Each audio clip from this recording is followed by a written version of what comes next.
जय Sai Ram everyone, welcome to मेरे साईं। कैसे हैं आप सब मेरे साईं परिवार? आज आप सभी के साथ कोई अनुभव नहीं शेयर करूंगी, पर एक इम्पॉर्टेंट विषय के ऊपर हम सब बातें करेंगे। और वो ये है कि हमें भोजन की कोई भी वस्तु बाबा को अर्पित करने से पहले ग्रहण नहीं करना चाहिए। इसलिए क्योंकि इन्हें भगवान को साईं को अर्पित करने से हमारी सांसारिक इच्छाएं कम हो जाती है। वैसे भोजन करना, खाना खाना डेली इम्पॉर्टेंट एक्टिविटी में से एक है।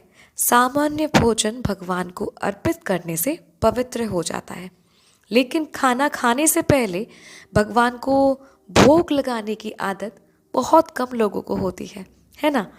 अब देखिए, साईं सच्चरित्र जी का वो वाला अध्याय हम सभी ने पढ़ा है। वो अध्याय एग्जैक्टली मुझे याद नहीं आ रहा है, पर आई एम श्योर आप सभी ने पढ़ा है, जहाँ पे हमें जानने को मिलता है कि हर संडे शिरडी में एक हाट या फिर बाज़ार या फिर क्या कहिए मेला का आयोजन होता था, जहाँ पे बहुत सारे स्टॉल्स बैठते थे और सब कोई उस स्टॉल में जाते थे शॉपिंग करने के लिए।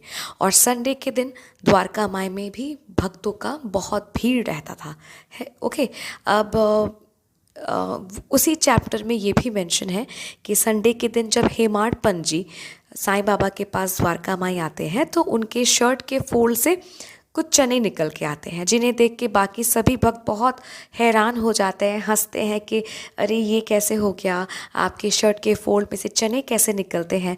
और तब बाबा हेमाड पंत जी को टीज करके कहते हैं कि ये जो हेमाड पंत है, इन्हें आदत है छुप छुप के खाना खाने का, ठीक है, इनको आदत है। बाबा उन्हें टीज करते हैं और तब हेमाड पंत जी कहते हैं कि बाबा ये गलत है, मैं तो हर वक्त सबको ऑफ़र खाना करता हूँ, पहले अगर मेरे सामने कोई रहता है फिर ही मैं खाना खाता हूँ, और मैं तो उस मेले में गया ही नहीं, मुझे पता नहीं ये चने मेरे स्लीव्स में कैसे आए। हेमाड पंत जी कहते हैं।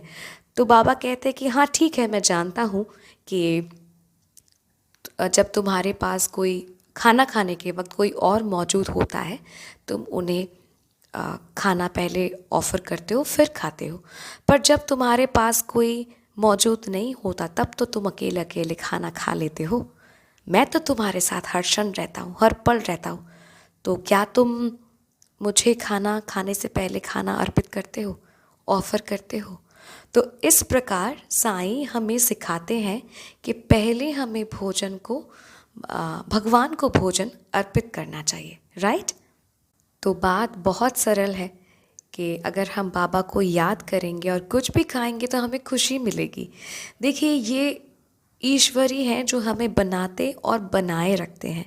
हमें जो कुछ भी मिलता है वो उनकी कृपा और दया से कृपा और दया के कारण मिलता है। हमारे बाबा हमारे पालनकर्ता, हमारे संरक्षक और पिता को वो सब कुछ हमें अर्पित करना चाहिए जो हमने अर्जित किया है, राइट। तो हमारा विनम्र कर्तव्य होना चाहिए कि हम सब मतलब हमारे पास जो भी है हम साईं के चरणों में अर्पित करें, और बाबा हमें जो लौटाते हैं उसे पवित्र मानकर स्वीकार करें। तो मेरे साईं परिवार, आप सबसे यही रिक्वेस्ट करूँगी कि सिर्फ भोजन क्यों, अपने विचार, क्रोध, सोच, ईर्ष्या, लालच सब बाबा को अर्पित करें।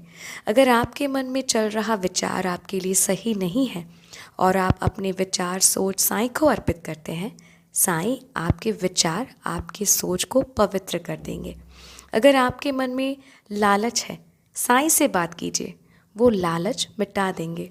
अगर आपके मन में किसी के प्रति ईर्ष्या है, अपना भाव साईं को अर्पित कीजिए, साईं आपके भाव पवित्र कर देंगे, ईर्ष्या मिटा देंगे। अगर आप क्रोध में हैं, अर्पित कीजिए अपने क्रोध से भरा मन, साईं आपका मन शांत कर देंगे।